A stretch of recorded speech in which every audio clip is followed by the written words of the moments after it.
Greetings! I have a really cool piece of audio equipment to show you guys today.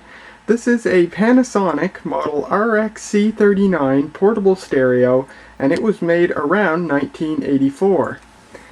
This stereo belonged to my grandparents. I went to visit them and stayed for the weekend.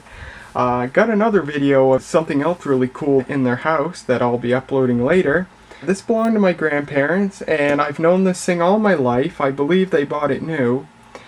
And when I went to see them today, I noticed it wasn't where they always kept it anymore. It was put up in storage, and I asked my grandmother about it, and she said that she just didn't want it anymore. She has another much newer stereo, and she said if I wanted to take it, go ahead. So I thought about it, didn't really plan on it, and then I decided what the heck. So I took it. Yes, this is a portable stereo. People who own these things affectionately refer to them as boomboxes or ghetto blasters. I really love these things. Many of you probably know that boomboxes are really quite a mainstay of the 1980s. These were immensely popular in the 80s. Boomboxes came around around the mid to late 70s, and you can still buy boomboxes today, although they're nowhere near as cool and probably not near the quality that these ones from the 80s were. This one was around 1984, at least that's what an advertisement was dated as for these. I've seen people date these from as early as 1983 to as late as 1990, so I really don't know, but I'll say 1984 for the sake of it. So this is a pretty standard boombox for the era. It's got a AM and FM stereo tuner and a cassette deck, but it has some other really cool features too.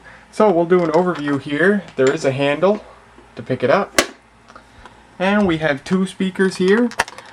These speakers not only have a mid-range, or perhaps it's a woofer, but this isn't just a fancy hole. This is a real active tweeter. These speakers have real tweeters, and that's pretty cool. And there's something really odd about these speakers too, which I'll get to in a moment. Here on the main part of the unit, we have the tuning dial for AM and FM. There's your tuning wheel. We have a headphone jack. An FM stereo light lights up when you're getting an FM station in stereo. We have our power light. Some advertising here: FM, AM, FM stereo tuner, stereo cassette deck, stereo integrated amplifier, and a 3-band graphic equalizer. And on the selector switch here, which I can see some of the text is kind of worn off. I haven't really cleaned this thing very much yet. But this is our power switch, the bottom setting being off, or you can use it to operate the tape deck.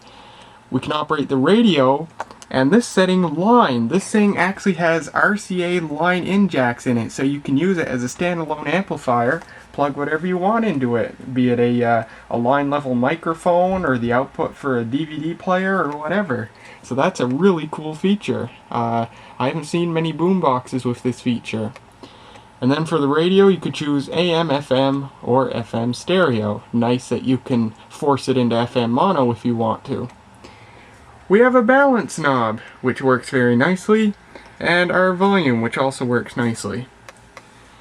As for the cassette deck, soft eject, one-touch recording, auto stop, automatic level control, soft touch mechanism. The soft touch mechanism is really cool. The buttons feel mechanical, but they're actually, well, they're not electronic, but like pressing the play button, whereas on a, any old cheap tape deck, pressing the play button actually mechanically causes the heads to move up. It doesn't in this unit. If I eject it, so you can see the heads, and I'll push play right now, you can see the heads didn't move. What happens when you press play is you press play, and then an electric motor actually engages the heads. So the buttons feel mechanical, but they're actually electrical, and that's really cool. Unfortunately, the tape deck in this thing is not entirely functional. It rewinds, it fast forwards, it does not play. It'll play without a tape in it, but when you put a tape in it and hit play, it just makes a grinding noise. I've seen these on eBay that have the exact same problem, so apparently it's not an uncommon problem with this stereo. We have a tape counter, which does work, and it works very nicely, and you got the reset button there. And then another really cool feature, a graphic equalizer. And you can see it has some presets here for high boost, where you align all the switches to the orange line, middle boost, and low boost. And yeah, this is a really useful feature. Let's say if you're listening to AM, and then you can just set it accordingly so it sounds the best. And something that I wouldn't expect, it has a built-in microphone. So when you're recording on a tape, you can actually, you know, just use it as a microphone. And I bet back in the day, if someone had a stereo like this, you know, they'd take it to a concert and, you know, perhaps didn't own a standalone microphone they could plug into it, and just use the built-in microphone and record the concert onto a tape. So that's really cool. Wouldn't be very high fidelity, but would work nonetheless. And of course the microphone's only mono, but whatever. Cool feature anyway. Panasonic Portable Stereo Component System. Panasonic was a huge name in the boombox market. They made some incredibly high quality stereos. What is without a doubt one of my favorite portable stereos ever is the Panasonic RX-C39, which is a very cool boombox because it has an electronic spectrum analyzer based on a vacuum fluorescent display, which looks really cool. But anyway, there's the front end. Now if we go to the back end, you will notice immediately something cool about the speakers. You'll notice that they actually, they're not hardwired into the unit, they actually plug in. It's got a 3.5mm plug there, and the speakers are actually detachable. You can see this lever here marked release. If we push that over and lift up, the speaker comes right off. Both the speakers come off, and that's really cool. And of course they have a long cord on them, so you can, you know, remotely place the speakers. And likewise, thanks to the jack, you could plug other speakers into it if you wanted. So that's really cool. So the speakers here, this thing sounds decent enough. I actually haven't played it on very high volume yet, but it's definitely a decent sounding stereo. And this is really odd. I've never seen speakers like this. But the impedance is 3 ohms. That's definitely very odd. And at the same time, it kind of worries me because I wonder, due to such a low impedance, if the amplifier in this stereo is driven really hard and perhaps gets really hot during normal use. I don't know. I've never noticed it for myself, but it is something to think about. But I would hope that Panasonic, you know, figured out that problem and designed the amplifier in this thing so they could handle such a low impedance. The jacks on the thing itself say impedance 3 to 8 ohms, so it can handle standard 4 or 8 ohm speakers as well. And of course, made in Japan. The entire stereo was made in Japan. Wouldn't expect anything less. And it feels like it was made in Japan too. This feels like a very high quality piece of electronicry. So there's the speaker. Else on the back here, we have a missing antenna. I don't know where the antenna in this thing went, but it's gone. Hopefully it seems that I could probably just, you know, get another antenna of the right size and screw it in there and it'll work. We have left and right input jacks for a microphone. That's really cool. So you could, if you have a stereo microphone that has separate mono left and right jacks, or if you just have 2 separate mono microphones, your stereo line-in jacks that go to the amplifier, that's also really cool. And you have your beat cut, so if you're recording from AM, you know, it can do whatever. I don't know how it works, I've never had to use it, but it's needed apparently if you're recording AM onto a cassette, or else you'll get some unwanted noise. Other speakers, same thing. Some gibberish there, gibberish there. And our battery compartment. 8D batteries feed this thing if you want to run it on batteries. Else we have here is the AC power jack. This did not come with the original cord, which I'm assuming this isn't the original cord because it's polarized, yet the jack on the stereo itself is not polarized, but whatever, this cord it came with works. And we have a jack for a 12 volt adapter, or as it specifies 13.2 volts, because you know a cheap switching power supply AC adapter puts out exactly that voltage. But yes, a jack for, you know, plug it into a car or another 12 volt source. That's really nice. Oh, something about the speakers I also forgot to mention. They're rated for 17 watts, which that's really good. I would have expected like 5 watts or something like this, but 17 watts. So if that's anything to go by, this stereo has like a 40 watt amplifier in it, something like 20 watts per channel. So if that's the case, then that's really great. So to put speakers in, just slide them down, and it locks into place and it's not going anywhere.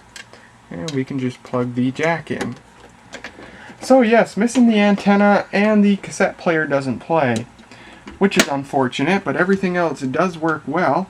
I have tried taking this apart to see if the cassette deck is a matter of a worn out belt or something, but I haven't gotten it all the way apart because, and see, this is the problem with things like boomboxes or all-in-one printers. You know, the more features something has, the more likely something is to fail, and if you have to take it apart, it's all the more complicated inside. That's the only thing with stuff like this. But I hope to try and get it apart without breaking anything and seeing if I can look at the cassette deck here. So what I'll do now is I'll plug it in and we'll give it a test. Alright, so first I'll demonstrate the cassette deck, or as much as I can. You'll see when I press the play button,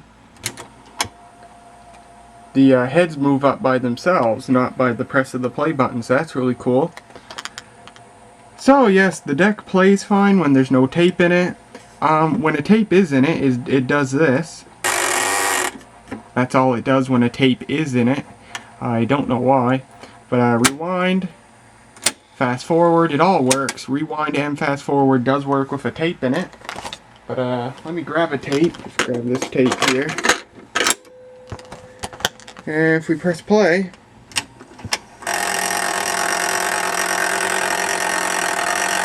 you can see it plays, but it does that grinding too. That's pretty much all I can do regarding the cassette deck. Next would be the radio, so I'll switch it to radio. And we'll see if it picks up anything on AM.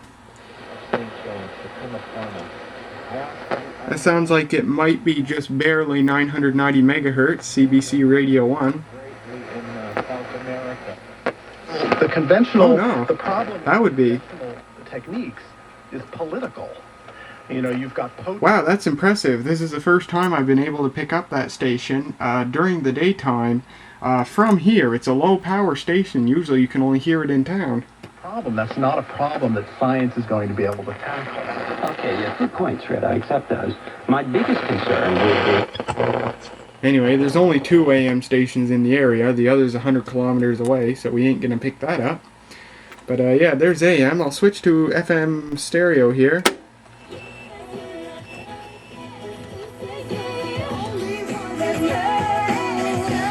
I'm just barely turning up the volume here, so this thing does have some power to it.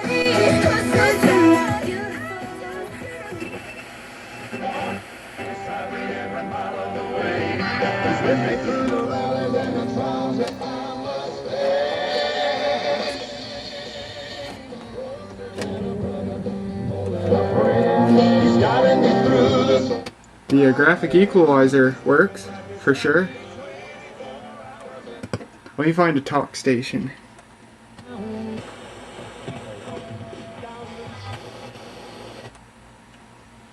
This is Marketplace from APM. I'm Kai Rizdal.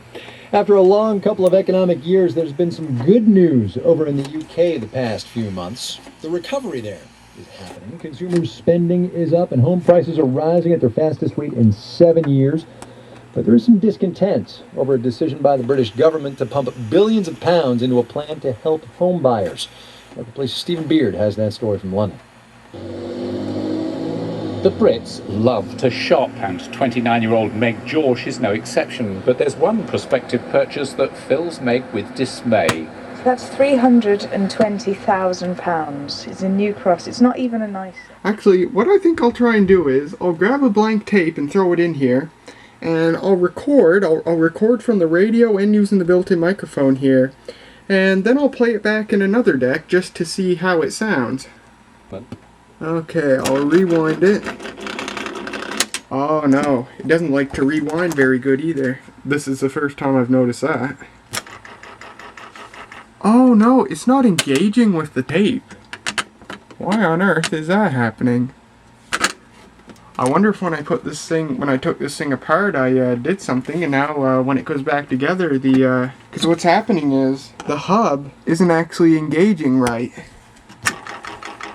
The fast forward hub engages fine, so apparently this deck has a lot more problems than I thought. Well, I guess I won't rewind it. I'll just leave it where it is, and That's Starbucks. I got the radio running, so I'll hit record and see what happens.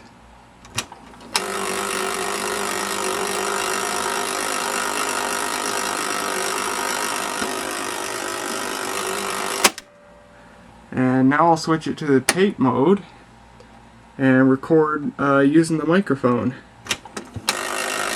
This is a test recording on this very noisy boombox. There. Now what I'll do is I'll throw this tape into the I'll throw it in the Sony portable cassette recorder and see what it sounds like. Well, it's too bad the cassette deck in this thing doesn't work very good, because it sounds like that if it did, it would work actually half decently. Have a listen. Loaded up Bloomberg Business Week. Vanessa, thanks for being here. Thanks for having me, Ty. So, give me the skinny. How much better is full? This is a test recording on this very noisy boombox.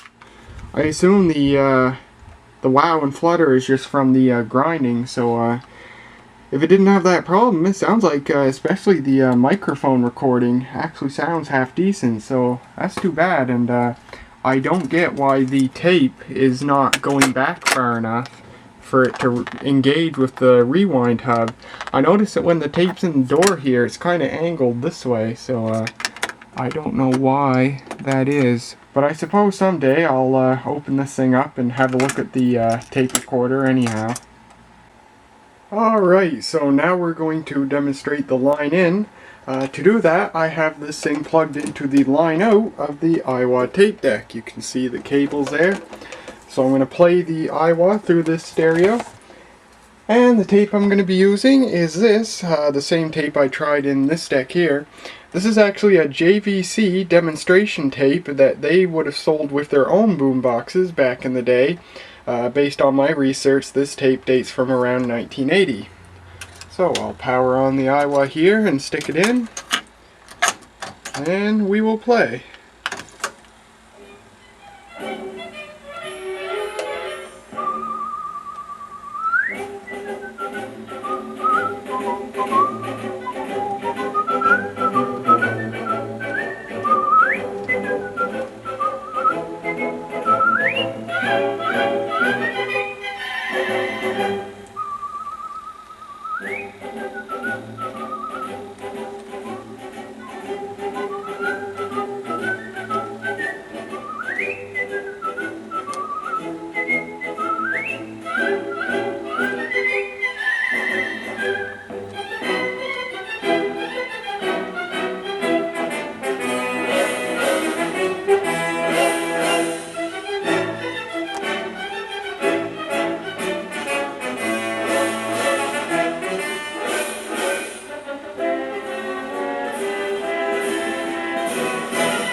Well, that's about all the demonstration for this thing.